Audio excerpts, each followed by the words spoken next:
Assalamualaikum warahmatullahi wabarakatuh.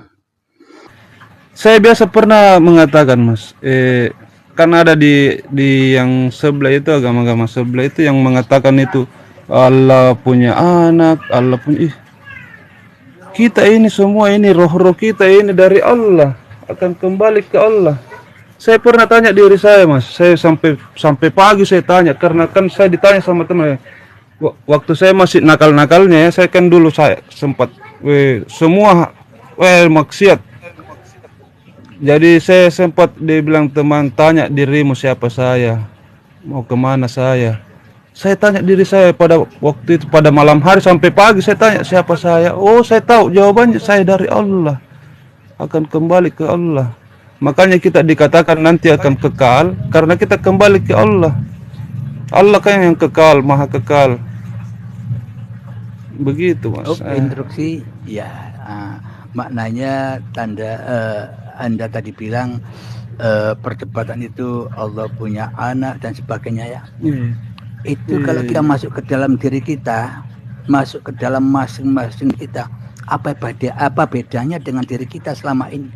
Yang merasa kita yang punya harta, yang merasa kita yang punya anak, yang merasa kita yang punya istri, yang merasa kita yang bisa ngerokok, kita yang merasa bisa duduk. Apa bedanya? Sama kan? Sama murtadnya dari kiblatullah, iya enggak? Betul. Itu tadi saya tentang. Oh, saya sudah mengerti nih masalah tadi itu yang kayak kiblat. Kita harus memang full ke ini kiblat ke Allah. Bali artinya dari uripe Allah kembali ke uripe Allah, ya kan? Iya. Alhamdulillah, Kang Mas. Mari kita sapa dulu Kang Purnama, cahayanya seperti bulan purnama. Silakan Kang Mas. Allahu Akbar. Ayo Kang Purnama. Assalamualaikum Mbah Yai Abdul Halim.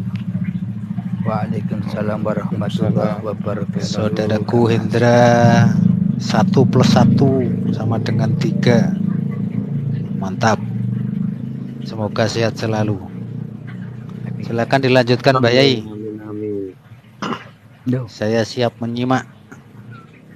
Berarti ya sama-sama nyimak. Saya juga nyimak Anda juga nyimak saya. Nah, itulah gitu, maksudnya. Suhudul wahdah fil kasro wa suhudul kasro fil wahdah. Iya enggak? Ya amin, itu buktinya. Memang kalau masih ada manusianya enggak paham ayat-ayatnya Allah. Kenapa? Karena selama ini kita hanya membaca ayat-ayat hawa nafsu kita sendiri saja. Sehingga buta kepada ayat-ayatnya Allah. Bismillahirrahmanirrahim. Man kana fi hadhil a'ma fahuwa fil akhirati a'ma wa adallu sabila. Barang siapa yang buta di dunia ini mata hatinya, maka di akhirat pun akan semakin buta, bahkan tersesat-sesat jalannya. Ayo, kita buta sekarang, apa tetap buta terus? Apa kita pingin dioperasi melek? Dioperasi agar bisa melek, yakni dibaiat manusianya, iya enggak Kang Mas? Terus supaya dioperasi matanya pelan-pelan secara dohirnya loh ya, dioperasi seperti dioperasinya Kanjeng Nabi Muhammad ketika mau di-Isra Mi'rajkan. Agar apa? Agar bisa mengenal nurullah yang ada pada tiap diri manusianya, bukan naik ke atas. Ini kan tidak ada Kang Mas, yang ada kan naik ke sini, masuk ke sini. Nah, bila ini tidak ada, ya ini tidak ada. Adanya ini semua galaksi yang katanya itu sangat amat luas, itu tidak ada. Kalau tidak ada, uripe Allah. Ya enggak? Ya. Alhamdulillah. Jadi ternyata ayat-ayat yang ada di dalam Alkitab, ayat-ayat yang ada di dalam Al-Quran yang diceritakan semua itu yang selama ini didongeng-dongengi, ternyata semua itu hanyalah cerita kita sendiri yang kita tidak memahami. Seolah-olah cerita itu cerita zaman dahulu, sudah usang. Kalau Al-Quran ini cerita zaman dahulu sudah usang, ngapain dibaca, ngapain diikuti, ya enggak? Karena yang menafsiri selama ini tafsirannya serba hawa nafsu, ya pasti tak akan membela kiblat yang dulu.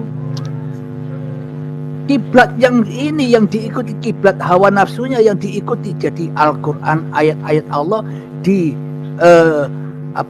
disesatkan demi untuk kepentingan golongan-golongannya. Ya, akhirnya ya otomatis pecah. Umat Islam ini jadi 73 bagian. Kenapa? Karena masing-masing punya peran. Satu ayat pecah 73, satu ayat pecah. Kenapa? Karena golek menang-menangi dewe-dewe. Ya inilah yang dimaksud agama hawa nafsu itu. Kalau tidak kembali kepada kiblat, kalau tidak kembali kepada kiblat yang awal dari mana kita diciptakan, ya kita tak akan pernah bisa membela agama Allah. Akan tetapi selama ini kita hanya membela agama diri kita sendiri saja. Agama yang lain jelek, golongan yang lain jelek, agama kutok yang bagus, iman kutok yang benar. Itu kan yang terjadi pada diri kita selama ini. Ya. Alhamdulillah. Ayo ditambahkan Kang Mas, gantian dong. Saya yang nyimak agar saya bisa rokokan. Masa saya ngomel terus sendirian. Allah ya karim, subhanallah. Makanya tatanan dzikir yang disebut dengan nafil isbat ada 3 lafaz setelah kita mengucapkan kalimat la ilaha illallah hayyum wujud. La ilaha illallah hayyum ma'bud. La ilaha illallah hayyum fa. Seperti itu. Bagaimana kita bisa wujud? Hanya dengan Allah kita diwujudkan, dan hanya wujud Allah yang ada dalam diri dan alam semesta. Itulah yang disebut dengan kalimat tauhid awal yang diiringi dengan hayyum wujud. Jadi Allah adalah berdiri sendiri, Allah yang maha hidup dan Allah yang maha wujud dalam segala sesuatu hal, segala ciptaan maupun di langit maupun di bumi. Setelah mengikatkan dalam hati kita hayyum wujud, maka disitulah yang disebut dengan la ilaha illallah hayyum wujud. Hidup dan kehidupan kita hanya wa ma khalaqtul jinna wal insa illa liya'budun.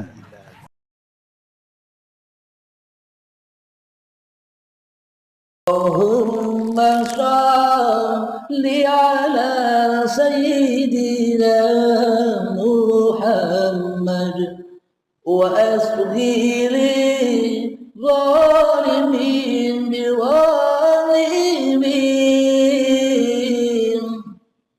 وأخرجنا من بينهم سالمين وعلى آله وصحبه